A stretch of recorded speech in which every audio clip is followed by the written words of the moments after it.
Okay, everybody, I am finally done. Gonna show you the finished product. So first, let me show you what we started out. This took longer than I wanted, but I'm not really upset about the final product, but I'm not really happy. I had a series of things happen during the finishing process. So here's what it started out as.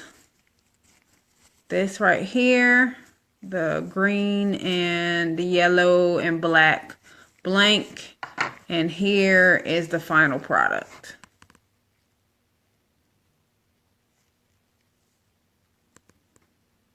Went from square to final product. These are real Swarovski crystals in this pen kit. They are very expensive kits, and I, for the record, have ruined one because I did not put it together correctly, nor did I shape the pen correctly. To the naked eye, you won't see the imperfections. I know where they are. I am very, very happy about the glass looking finish that I got from the acrylic, but I truly, truly understand why these pens are normally only done with wood. Because, no, it's not a jeweler's lathe. It's just a regular 10 by 18 central machinery lathe. You can pick one up brand new at Harbor Freight for about $270. And I had a lot of problems. I think I actually even bent my mandrel on making this pen, but I was so excited to make this and was very much anticipating my first princess pen. So I'm not totally bummed out. I'm so happy with the finish. The finishing pads, the pads that I use for my finish, I actually do a combination of wet and dry for my sanding. 180 through about 600 to 800 I do dry, and then I switch to wet dry. And I say wet and dry because what I look for while I'm doing my final finishing, I look to see when the shine starts coming through. So if the shine starts going away when I put the wetness, I can tell the difference between it being wet and the actual buffed shine coming through. So sometimes to me, the water interferes with the actual shine. So when it gets in the, I want to say like the 3,000 to 5,000 range, I pretty much go back to dry, because when you come to that final coat, that 12,000 grit, that's when you get the beautiful luster finish that you see here. And then of course, to lock that in, you want to coat it with some CA. Now I used two versions of the CA finish, and the last time I used the one step. This time I used the Stick Fast, which has a CA polish gloss. And man, this one really, I was really impressed with this one. So after I use all my one step, I'll still continue to use it for some projects.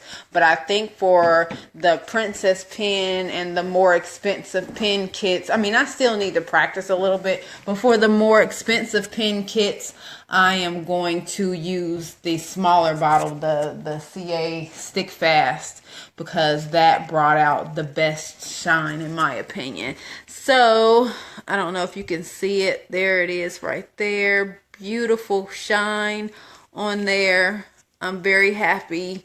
I'm about 80% satisfied. The reason why I'm missing the other 10% is because I put it together really poorly. I did something really bad, so it writes perfectly. The pen won't smash down when I actually write, but it will not retract.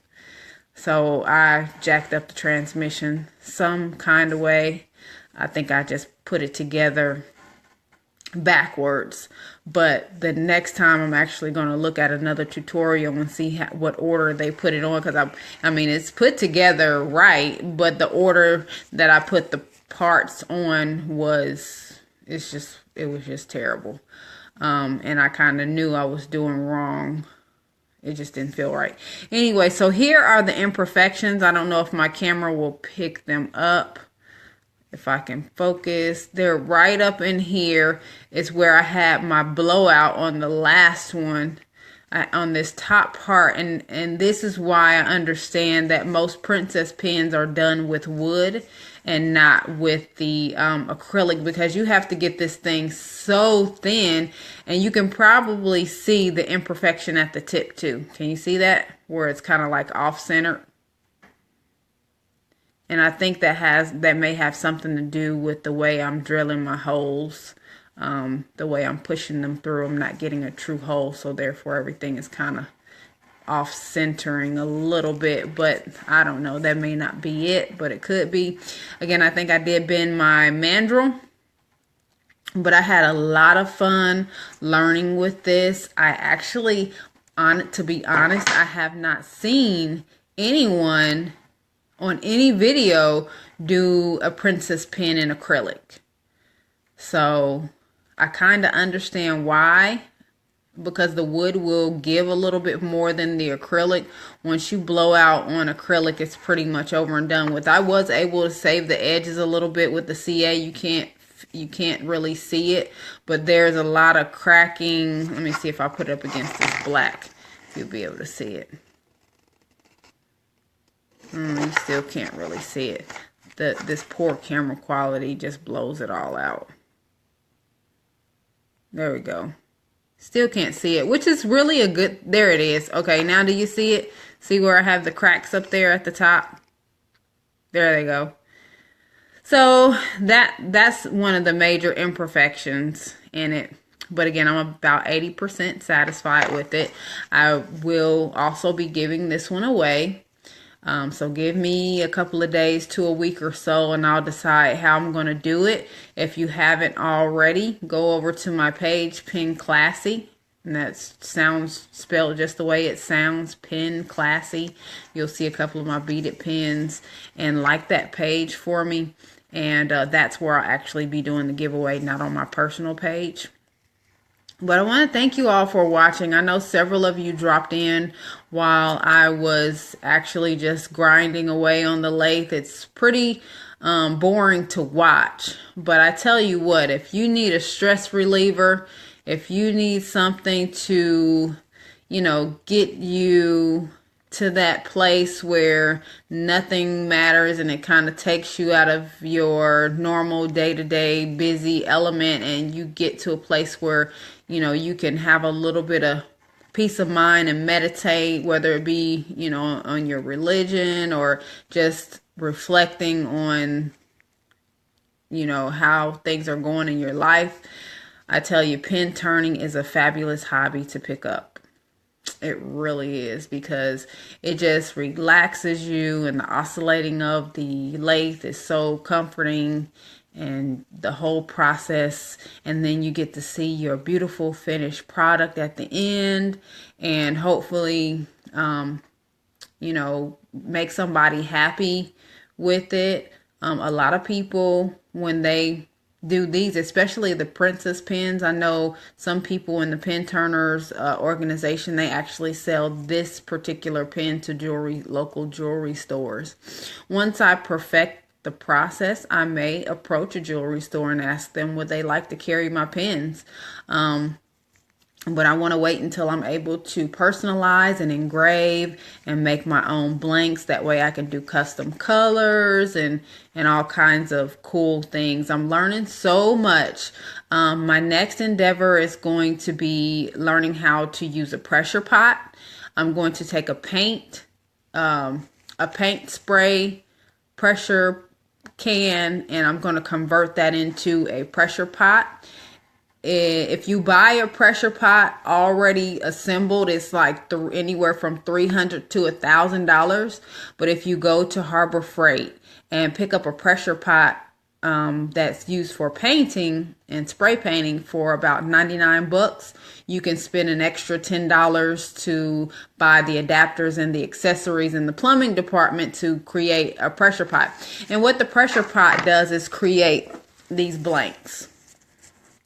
It creates these blanks, these beautiful blanks, and you can create some awesome looking things with them, and just save a lot of money, because I have spent up to $30 on one blank. So if you think, if I buy 3 blanks, that's $90 I've already paid for my pressure pot, and plus maybe another 30 bucks for the Ryzen or the liquid diamond or whatever the type of liquid I want to use to make my Ryzen. And what the pressure pot does is, when you make your own blanks, when you mix the Aluminite or the Ryzen or the liquid diamond or whatever compound you want to use to create your blanks, it creates a lot of bubbles. So when you put it in the pressure pot makes all the bubbles raise up to the surface within a certain amount of time by using about 40 pounds PSI, no more than 60 pounds PSI, for about 15-20 minutes. And then you have a bubble-free blank. And it will turn out something like this, or it could be solid, or you can have something inside of there with just the clear, a picture of anybody, anything. So you're going to see me turning out some really cool things. I want to get some practice in first, and then I'll start taking custom orders. Hopefully I'll be ready. For those of you who celebrate Christmas, I will definitely, hopefully be ready to take some orders by then. I definitely don't mind if that's what you choose to celebrate and make other people happy. That's awesome with me, and I would definitely like to help you with that if that's what you want to do. So just stay tuned. I will be creating more awesome stuff. And I would like to also say thanks to my friend Rachel for coming over to my house today, because I recently heard a saying, you're not great until you inspire someone else to be great. And because of the videos that I've been posting, she has actually been inspired to make her own pen. So she came over here, got a product list. I gave her some catalogs and things to look up. She's been studying videos, watching the process, which is basically what I did when I decided I wanted to get started. I watched a bunch of videos. I started buying the things that I needed, and it took a little while because some of the parts were pretty expensive, and I kind of went through a real big financial crunch. So, I had to put a lot of things that I wanted to do hobby-wise on hold. But I'm here now, and I'm able to make and create as I choose. I'm not having to buy a whole bunch of things, because I had caught a really great sale with PSI a couple of years ago, and I just got a whole bunch of stuff. I had no idea what I was doing, but I knew that if the Father would allow me to continue to live, that I would eventually get to the point where I'd be making these pens, and especially the princess pens. I took them to a show, because at first I used to collect, and Rhonda knows I make my beaded pens, but at first I was not making these pens. I was collecting them and then selling them for just a small profit. But I knew that I would be able to start making them one day very soon. So I would sell my beaded pens along with other pens that I would collect, because that's what I advertised that I sold from a collection. But my beaded pens I did make myself. And so I combined those products, and now I am to the point where I'm actually able to make my own acrylic pens and my own wooden pens. And I'm just really, really excited about the adventure, something that I can do in my spare time.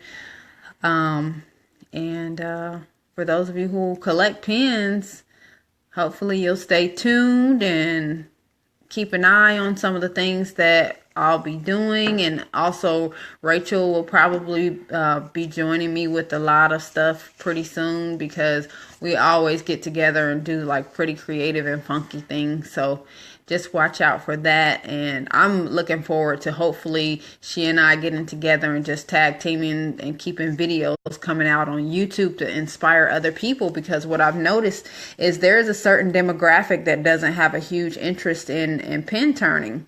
And a lot of that demographic does not have an interest in pin turning would be African Americans, and with that being said, African American women and young ladies, there's just no interest there. So maybe, we can pioneer something in our area to inspire, another demographic to look into another pastime that may be not as traditional as some other things, but it's definitely a skill worthy of having. Because when you start learning how to do little things like this and working with your hands, it just opens up other doors and opportunities, and opens up even just going into woodworking, which is not a traditional field for women to get in. And what kind of inspired me was after I took my auto mechanics class, there was just so many things that fascinated me about it. I honestly don't even know how I was introduced to pin turning. I think I just ran across a random video, and I was smitten. And now my friend Rachel, she watched a couple of my videos, and she messaged me the other day and said, she wants a lathe and a pin press. And I'm like, hey, let's do it. So it is kind of a your lathe is probably going to run you anywhere from $200 to $300 for a basic lathe. But some of the attachments that go to the lathe and the accessories and kits and stuff, that's where your expenses start coming in, because it's not like each piece is a whole lot of money, but over time you're going to look around and see that you've spent probably close to $600, $700, $800. But in my case, I pieced everything together very slowly, and I finally, after almost 2.5 years, have gotten to the point where I'm able to actually turn. But if you have an interest and you have the disposable income, then by all means, take up a new hobby. I guarantee you this one will be pretty rewarding for you, if not just for the accomplishment of creating something with your own hands, not even the profit aspect of it.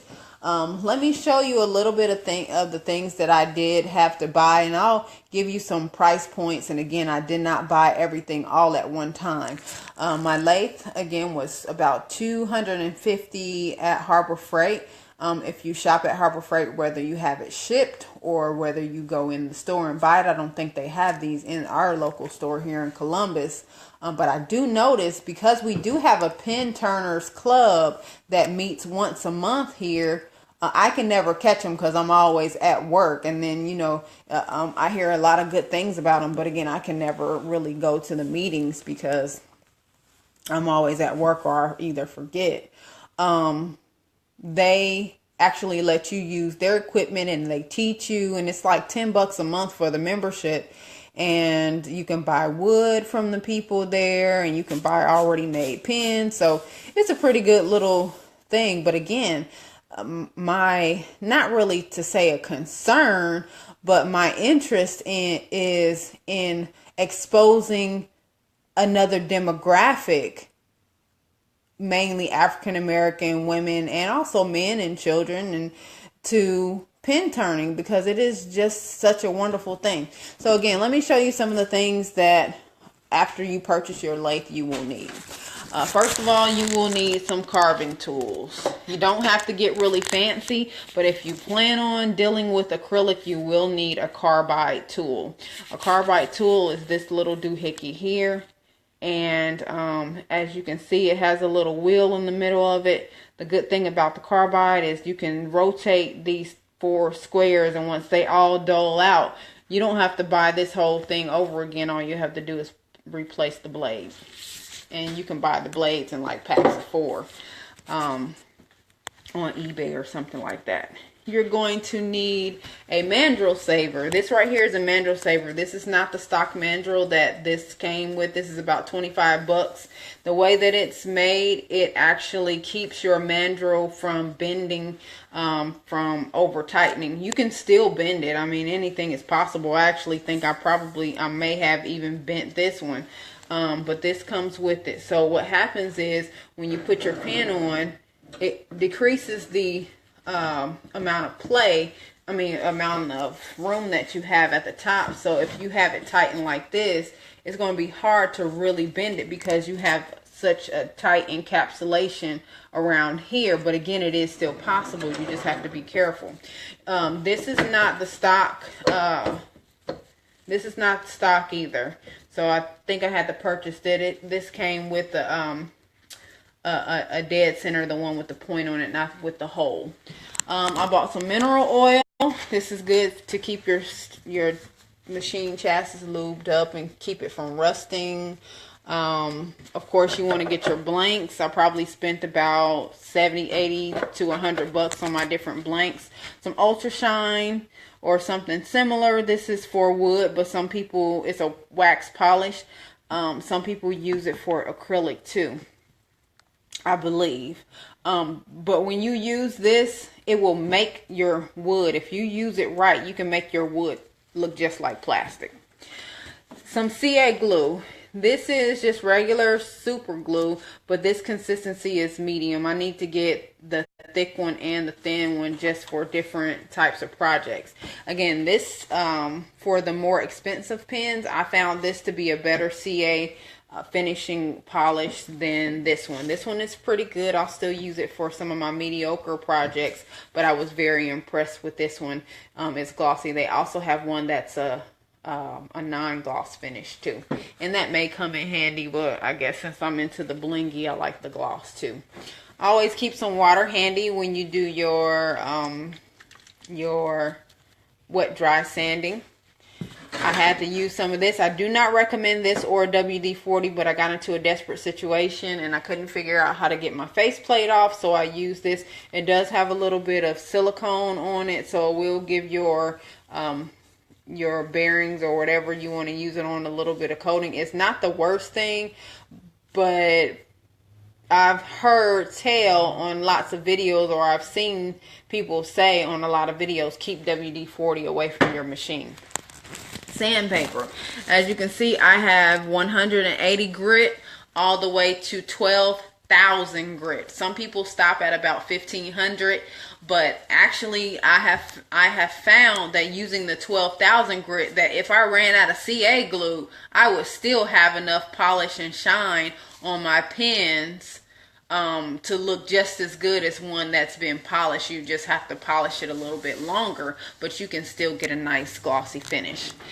The pen jaws, Record Power pen jaws. This is what I use to drill my pens. Unfortunately, the pen press was not, how can I say, it just didn't, I couldn't get it to function right, and it was probably operator error because I'm not a carpenter by trade. So I'm not the pen press, but the drill press was just not my forte. And so I had this for an actual year, and I never was able to use it because I thought this was everything. I was like, $30 and I can drill? No, I actually needed to buy this is right here is a drill chuck. I had to buy a drill chuck with a Morris taper 2 or an MT2 taper on the back. And I also had to buy my drill bits. Drill bits were like $3 a piece, so that's not a big deal. You can actually pick up drill bits anywhere, but there's a certain type of drill bit you want to have when you do acrylic because it digs into the plastic a lot better. Definitely want to have face masks. I did these 2 pens right here without face masks on the other day, and man, I tell you that that acrylic smell can really turn your stomach. This right here is the Geared Scroll Chuck package. This is if you want to start turning bowls and things of that nature, but it also holds different attachments. So this right here, this thing right here, the scroll chuck, holds the pin jaws, and the pin jaws give you a nice straight center hole because it clamps it in between the two little brackets, and you tighten it down. And then, as you see right here pictured, your drill truck is on the end, so your brick is actually moving, but your drill is not. So you would take it and push it in and guide it in. Some of you probably saw me do it earlier. This was a waste of money. A lot of people were like, yeah, get you a jig and do. I've got like 3 jigs and none of them worked out for me. Carving tools. This is a basic Benjamin's Best carving set. This is about all you need to start. You can go buy a bigger set. They have them at Harbor Freight for about 70, 80 bucks. They have some even cheaper that start out at about 60, and they seem to be pretty nice sets. You want to get a rotary tool, or you can use one of these if you want to, but not a rotary tool, I'm sorry, a bandsaw, because if you have small pieces to cut on here, I just would not recommend it. This is way too much power, and you won't be able to hold it steady, and you might run the risk of losing a finger and extremity. So, but this is a good old chop saw. So you're gonna definitely need something to cut your blanks. And this is another jig that I bought. Complete waste of money for me. Maybe I'll find a use for it later on. This is the drill press. You may be able to use. So as you can see, all the stuff that I named so far, we're probably up to about, let's see, 2, 3, 4. We're probably already up to about $600 with all the equipment that I named so far. So if you are really serious about getting into this craft, I recommend you take your time or join a local club, even the one here in Columbus, Georgia. They'll teach you how to, and they'll do live demonstrations and things of that nature. Your blanks, if you're not making your blanks yourself, if you don't catch a good sale, it's going to run you about $3 to $4 per blank, and that may or may not include shipping and handling. Some of my blanks were considered specialty blanks. Like, I paid a lot of money for this one because I wanted to see what alabaster looked like. And I guess alabaster being a wood, this is not really an alabaster. Oh, actually it is. It's called marble acrylic, and they name it alabaster. So it looks like alabaster wood. So I really am excited to see what this one's going to look like when I turn it. Like, sometimes you can't really tell how nice it's going to turn out when it's just in the square form. It's only when you get it polished up and rounded out and shined up is when you can see. Got this one. This one is another marble acrylic one. And I can't wait to see how this one is going to look when it's all polished and shined up. And this is going to be my next princess pin. When I get a little bit more confident in making them, I'm going to make this one into a princess pin. So really excited about that. The longer you buy your blanks, the better, because you can use the other little leftover wood pieces for other things. You know, when you have your pull thing on your ceiling fan, you can make some of those.